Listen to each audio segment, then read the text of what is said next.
Buenos días, queridos estudiantes. Ahora vamos a abordar otro nuevo tema de la subproblemática número 4, denominada integración del ser vivo abordado como unidad físico, químico y biológico. Ahora las guías que vamos a ver son la 24 y la 25, llamada tejido muscular. Estas guías tienen un objetivo general, que es analizar el tejido muscular con sus características, clasificación y función, y los objetivos específicos son describir las características generales de los tejidos musculares y describir la estructura, la localización y la función de los diversos tipos de tejidos musculares. El estudio científico de los músculos se llama miología. Si bien los huesos forman el sistema de palanca y el armazón, o también llamado esqueleto, sin embargo no pueden moverse por sí solos o no pueden mover las partes del cuerpo. El movimiento de estos huesos se debe a la contracción y relajación alternante que tienen los músculos, que eso representa entre un 40 y un 50% del peso corporal de un adulto. Recordemos que este peso corporal depende del porcentaje de grasa que tenga una persona, de su sexo y del esquema de ejercicio. La fuerza muscular representa la función primaria del músculo. Una es que se transforma la energía química en energía mecánica y de esta manera se genera fuerza para poder realizar trabajo y para poder producir movimiento. Además, los tejidos musculares estabilizan la postura, regulan el volumen de los órganos, generan calor e impulsan líquidos y materia alimenticia a través de los diversos aparatos y sistemas corporales. En cuanto a la contracción muscular, la base del movimiento la constituyen dos proteínas principales, que son la actina y la miosina, las cuales forman miofilamentos que corren paralelamente en dirección de la contracción celular y son parte fundamental del aparato contráctil de las células. Al profundizar un poco más, se identifican tres tipos de células musculares: los miocitos, que son las células del músculo estriado esquelético; los cardiomiocitos, que son las células del músculo estriado cardíaco; y los leiomiocitos, que son las células del músculo liso. Existen tres tipos de tejido muscular: el cardíaco, el esquelético y el liso, los cuales a continuación se van a describir. El tejido muscular esquelético se denomina así porque la mayoría de los músculos esqueléticos mueven los huesos del esqueleto. Tiene dos características muy importantes: es voluntario y es estriado. ¿Por qué se dice de que el tejido muscular esquelético es estriado? Porque cuando es examinado con un microscopio se observan bandas proteicas claras y oscuras alternantes que se llaman estriaciones. Y es voluntario porque su actividad puede ser controlada conscientemente por neuronas que forman parte de la división somática del sistema nervioso, o sea, que forman parte de la división voluntaria del sistema nervioso. Sin embargo, debemos de tener en cuenta que la mayoría de los músculos esqueléticos también son controlados en cierta medida inconscientemente. Por ejemplo, aquí en la diapositiva vemos el diafragma. Este se contrae y se relaja de una manera alternante sin control consciente, de modo de que nosotros no debemos de pensar en respirar para poder hacerlo.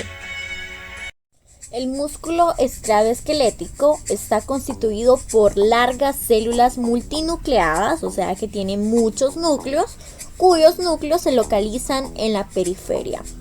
Este tipo muscular se encuentra en la lengua, en la faringe, en el segmento superior del esófago y en la porción lumbar del diafragma, además de los músculos extrínsecos del ojo y en toda la musculatura de las extremidades y del tronco. El segundo tipo de tejido muscular es el tejido muscular cardíaco. Este es el que contrae el corazón para que pueda bombear sangre. Tiene dos características muy importantes, una de ellas es estriado y la otra, a diferencia del tejido muscular esquelético, el cardíaco es involuntario. Solamente el corazón es el que contiene tejido cardíaco. La contracción y la relajación del corazón pues no son controlados de manera consciente, sino que el corazón late porque ya tiene un marcapasos incluido. Este marcapasos que ya tiene el corazón es el que inicia cada contracción. Al ritmo incorporado que ya tiene el corazón por sí solo se le denomina automatismo. El músculo cardíaco se encuentra constituido por células con un núcleo central y que además presentan estriaciones transversales. En el tejido muscular se emplean términos especiales para describir sus componentes. A la membrana celular se le conoce como sarcolema, al citoplasma como sarcoplasma y al retículo endoplásmico liso, retículo sarcoplasmático y a las mitocondrias como sarcosomas. El tercer tipo de tejido muscular es el tejido muscular liso.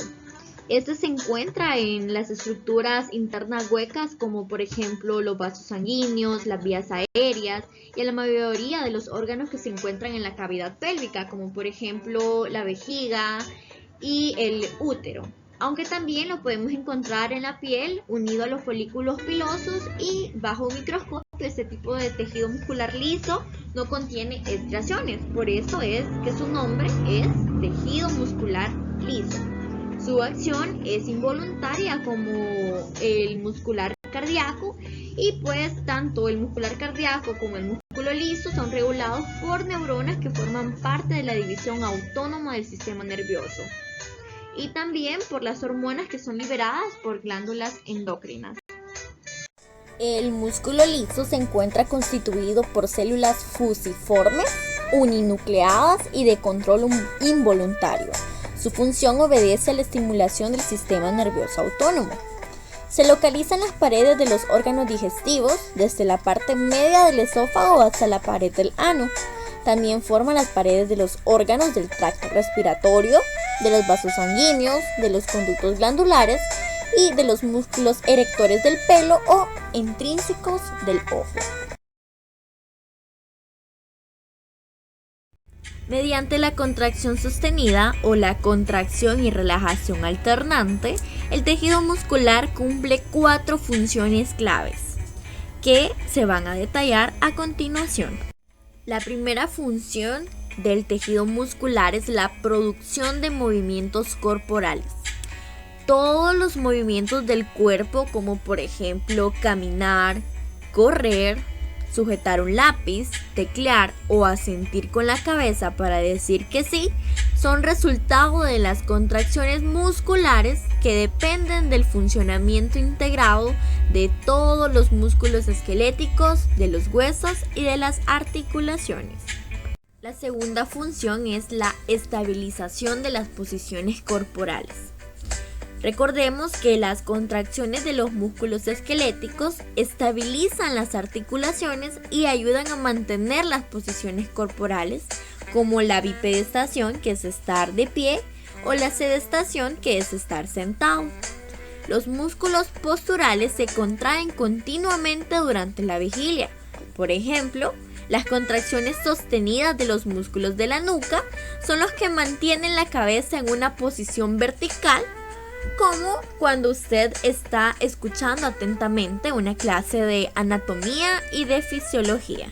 La tercera función es almacenar y movilizar sustancias dentro del cuerpo. El almacenamiento se realiza por medio de contracciones sostenidas de bandas anulares del músculo liso, que se llaman esfínteres. Estos son los que impiden la salida del contenido que está dentro de un órgano hueco. El almacenamiento transitorio de los alimentos en el estómago o de la orina que se encuentra en la vejiga es posible porque los esfínteres del músculo liso cierran las salidas de esos órganos. Y de esta manera todo el contenido no puede salir.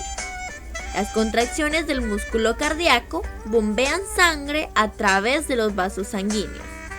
La contracción y la relajación del músculo liso de las paredes de los vasos sanguíneos son los que ayudan a ajustar el diámetro del vaso y por consiguiente a regular la velocidad del flujo sanguíneo. La cuarta y última función es la generación de calor. Cuando el tejido muscular se contrae, genera calor. Este es un proceso que se llama termogénesis. Gran parte del calor generado por el músculo se utiliza para mantener la temperatura corporal normal del cuerpo. Las contracciones involuntarias de los músculos esqueléticos se llaman temblores y estos pueden aumentar la velocidad de producción de calor. Existen 4 propiedades del tejido muscular. Vamos a empezar a describir la primera de ellas. Esta es la excitabilidad eléctrica.